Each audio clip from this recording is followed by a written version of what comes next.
આપકી અદાલતમાં જૈન મુનિ તરુણ સાગર પર આરોપ છે કે તેમની જીવનશૈલી વ્યવહારિક નથી. મુનિજી, એ સાચું છે કે તમે નાની ઉંમરમાં ઘર છોડીને જતા રહ્યા હતા? તો શું થયું હતું? માર્ક્સ નહોતા આવ્યા? માએ ગુસ્સો કર્યો હતો કે પિતાજીએ માર્યા હતા?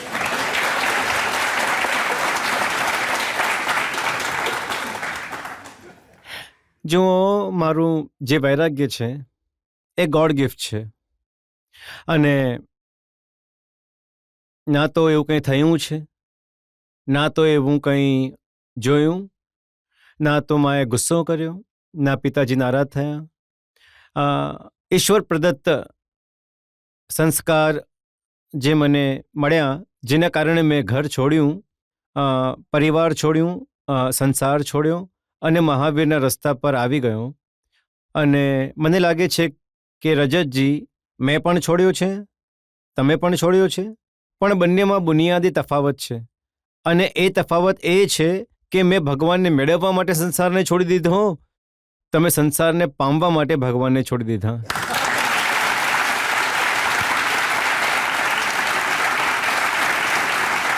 મેં તો સાંભળ્યું કે તમે કહેતા હતા કે હું ભગવાન બનવા ઈચ્છું છું. તમે ભગવાન બનવા માટે બધું છોડી દીધું?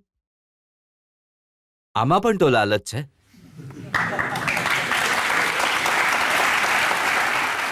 કહેવાય છે, દુનિયામાં કહેવાય છે, કંઈક મેળવવા માટે કંઈક ગુમાવવું પડે છે. પણ મારું પોતાનું માનવું છે કે કંઈક મેળવવા માટે કંઈક ગુમાવવું નથી પડતું, પણ કંઈક કરવું પડે છે. 13 વર્ષની ઉંમરમાં 6ઠા ધોરણમાં ભણતા એટલી સમજ આવી ગઈ હતી કે વૈરાગ્ય શું હોય છે, સંન્યાસ શું હોય છે, ભગવાન ક્યાં મળશે? કહે છે ને कि समझदार के लिए सारा काफ़ी होता है और जो ये ना समझे वो उम्र भर होता है. મને એ જાણવા મળ્યું કે તમે જલેબી ખાતા ખાતા સંન્યાસી બની ગયા. બાળપણમાં મને જલેબી ઘણી ભાવતી હતી. 6ઠું ધોરણ ભણી રહ્યો હતો, હું વધારે ભણેલો નથી. 6ઠ્ઠા ધોરણ સુધી જ અભ્યાસ કર્યો છે મેં, અને 13 વર્ષની ઉંમરમાં મેં ઘર પરિવાર છોડી દીધો.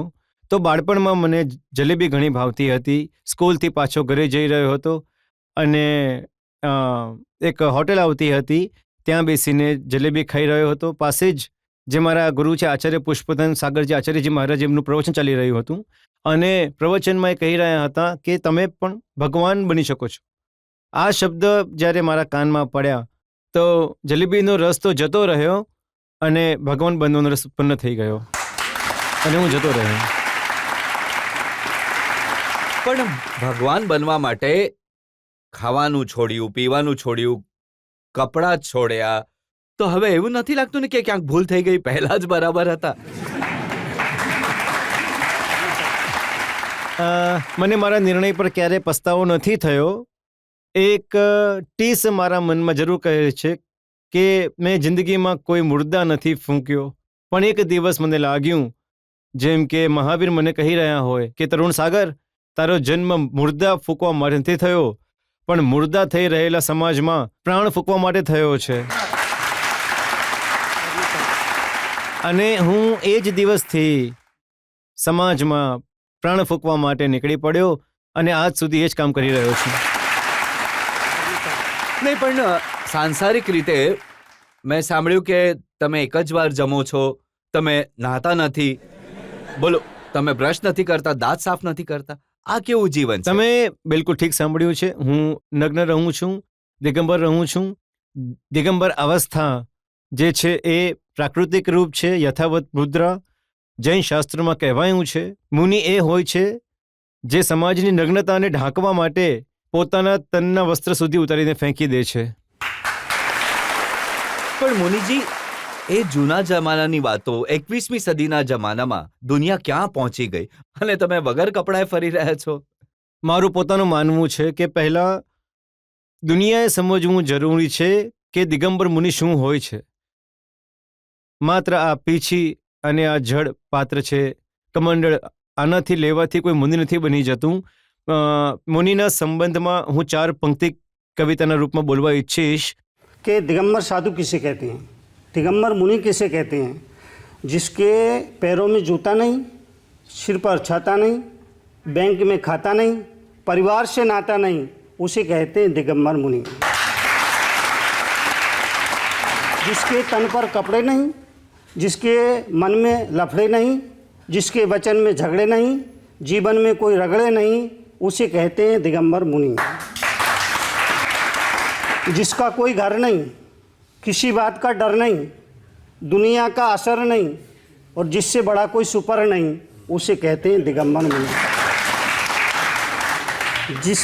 जिसके संग बीवी नहीं, जिसके साथ टीवी नहीं, अमीरी गरीबी नहीं, नाश्ते में जलेबी नहीं, उसे कहते हैं दिगंबर मुनि। અને રજતજી, હું તમારી પાસે જાણવા ઈચ્છું છું, શું એવો કોઈ વ્યક્તિ હશે દુનિયામાં, હિન્દુસ્તાનની વાત નથી કરતો, શું એવો કોઈ વ્યક્તિ હશે દુનિયામાં જેને ક્યારે વાળંદની જરૂર નહીં પડતી હોય, ક્યારે લુહારની જરૂર નહીં પડતી હોય, ક્યારે સોનીની જરૂર નહીં પડતી હોય, ક્યારે તેલીની જરૂર નહીં પડતી હોય, ક્યારે મોચીની જરૂર નહીં પડતી હોય, ક્યારે ધોબીની જરૂર નહીં પડતી હોય? આવો વ્યક્તિ શોધવા છતાં પણ આખી દુનિયામાં નહીં મળી શકે. પણ એક વ્યક્તિ એ છે દિગંબર મુનિ. ધોબીની જરૂર નથી છતાં પણ બધાને ધુએ છે, એને કહે છે દિગંબર મુનિ. આજે દિગંબર મુનિ છે, ઢાંકવા માટે ક્યારેક મોરના પીછાનો ઉપયોગ કરે છે, જ્યારે બેસે છે તો પોતાની સામે ડેસ્ક રાખી લે છે. જ્યારે આટલી બધી વસ્તુઓ કવર કરવા માટે રાખો છો તો એક લંગોટ પહેરી લો તો શું બગડી જાત? તે લંગોટ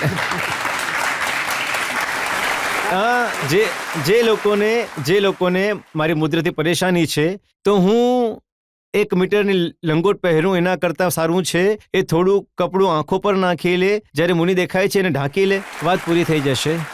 એમને તકલીફ નથી, એ તો તમારી સુવિધા માટે કહે છે. હું તો ચાલુ છું, હું તો દિગંબર જ ચાલુ છું, દિગંબર અવસ્થામાં જ ચાલુ છું.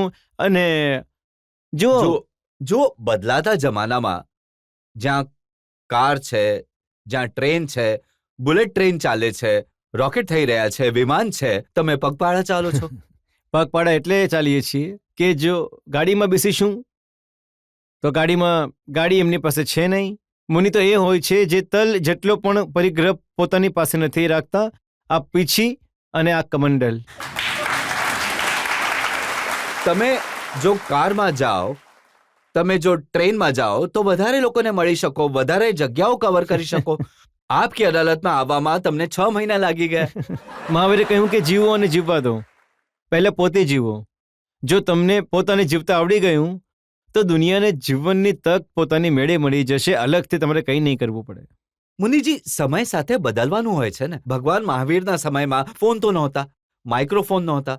હવે તમે માઇક્રોફોનનો પણ ઉપયોગ કરો છો, તમે ફોનનો પણ ઉપયોગ કરો છો, તમે પુસ્તકો પણ લખો છો. જુઓ, થોડું એડજસ્ટમેન્ટ કરવું જોઈએ. નહીં, મહાવીરના જે સિદ્ધાંત છે, ભગવાન શંભદેવના જે સિદ્ધાંત છે, જૈન ધર્મના જે સિદ્ધાંત છે, હું સિદ્ધાંતોને નથી બદલી શકતો, દ્રષ્ટાંતોને બદલી શકું છું. 2 અને 2 4 પહેલા પણ થતા હતા, 2 અને 2 4 આજે પણ થાય છે. તો આ શાશ્વત સિદ્ધાંત છે. દુનિયા આવશે જશે પણ સિદ્ધાંત તો એ જ રહેશે. એવા પણ અમે મુનિ જોયા છે જે વિમાનનો ઉપયોગ કરે છે, હેલિકોપ્ટરનો ઉપયોગ કરે છે. એ મહાવીરનો માર્ગ નથી, એ મહાવીરનો માર્ગ નથી, એ અપવાદ માર્ગ છે. મહાવીરનો માર્ગ છે, સાચો છે. મહાવીર એ રાજકુમાર હતા, મહાવીર રાજકુમાર હતા, રાજપુત્ર હતા.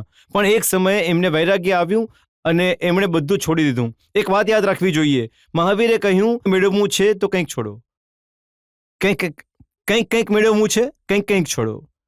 ઘણું બધું મેળવવું છે, ઘણું બધું છોડવાની ક્યાં વાત થઈ રહી છે? પણ બધું જ મેળવવું છે તો બધું જ છપાય છે. હવે છોડવાની ક્યાં વાત થઈ રહી છે? જુઓ, આ તમારે ત્યાંથી જે પત્રિકાઓ છપાય છે એ જોઈ મેં, અહિંસા મહાકુંભ. હવે આ તમારો ફોટો છપાયો છે, કમળનું ફૂલ બનાવ્યું છે, એના ઉપર તમે બેઠા છો, ચારે તરફ મહિલાઓ છે જે આરતી લઈને ઊભી છે. હવે આમાં છોડ્યું શું? આમાં તો મેળવ્યું છે.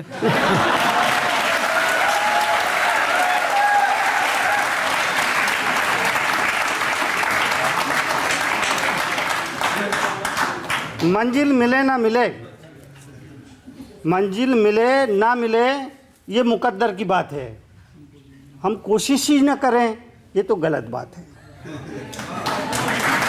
તો મેળવ્યું તમે કહી રહ્યા છો કે મેળવ્યું છે, પણ આ જે વ્યવસ્થા તમે મને બતાવી, આ વ્યવસ્થા સમાજ કરે છે, એ વ્યવસ્થા સમાજ કરે છે. હું અહીંયા બેઠો, આ આસન લાવવામાં આવ્યું, આ ચોકી લાવવામાં આવી, આ સમાજનું કામ છે. એ આદર આપે છે, સન્માન આપે છે, આ સમાજની ડ્યુટી છે. મને તો નીચે બેસવાની જરૂર પડે તો નીચે પણ બેસી જાઉં છું, ઉપર બેસવાની જરૂર પડે તો ઉપર બેસી જઈશ હું. ઉપર સિંહાસન પર એટલા માટે બેસવું પડે છે કે એ મજબૂરી છે.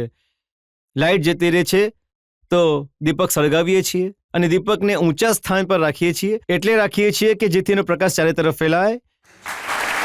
સંત પણ ગુરુ પણ મુનિ પણ સળગતા દીવા છે. એમને ઊંચા આસન પર એટલે બેસાડવામાં આવે છે એ સમાજમાં પ્રકાશ ફેલાય, આખા સમાજ પર એમના પ્રકાશની કિરણ ફેલાય. પછી બીજી વાત, હજી પણ એક વાત કહેવા ઈચ્છીશ કે ઘણીવાર લોકો કહે છે કે મુનિજી, ઘણીવાર તો તમે એમ કહો છો કે બધી આત્માઓ એક સમાન છે, કોઈ નાનું નથી, કોઈ મોટું નથી, પણ તમે ઊંચા બેસો છો, અમને જમીન પર બેસાડો છો, એનો અર્થ તમે પોતાની જાતને મોટી સમજો છો. તો મહાવીર ઘણી સરસ વાત કહે છે. એમણે કહ્યું, એ જ શબ્દો હું દોહરાવીશ, હું ઊંચો બેસીને પણ મોટો થઈ ગયો એવું નથી, હું ઊંચો બેસીને પણ મોટો થઈ ગયો એવું નથી, તમે નીચે બેસીને નાના થઈ ગયા એવું નથી, તમે નીચે બેસીને પણ મોટા છો, હું ઉપર ચોકી પર બેસીને પણ નાનો છું. એ એટલા માટે હું ચોકી પર બેઠો છું તો ચોકીદાર થયો, તમે જમીન પર બેઠા છો તો જમીનદાર થયા. હવે એ જણાવી દો કે જે 13 વર્ષની ઉંમરમાં તમે ભગવાન બનવા નીકળ્યા હતા, ભગવાન બની ગયા કે હજી બાકી છે થોડું? હજી મેં ચાલવાનું શરૂ કર્યું છે, હજી એ રસ્તા પર ચાલી રહ્યો છું. કેટલા જન્મ સાધના કરવી પડશે એ કહેવું મુશ્કેલ છે, એટલું સહેલું નથી. ઠીક છે, લોકો મને ઘણી શ્રદ્ધાથી જુએ છે, ઘણી ભાવનાથી જુએ છે, એ એમની પોતાની શ્રદ્ધા છે, પણ હમણાં તો મેં ચાલવાનું શરૂ કર્યું છે, હજી ઘણું ચાલવાનું છે. તમારી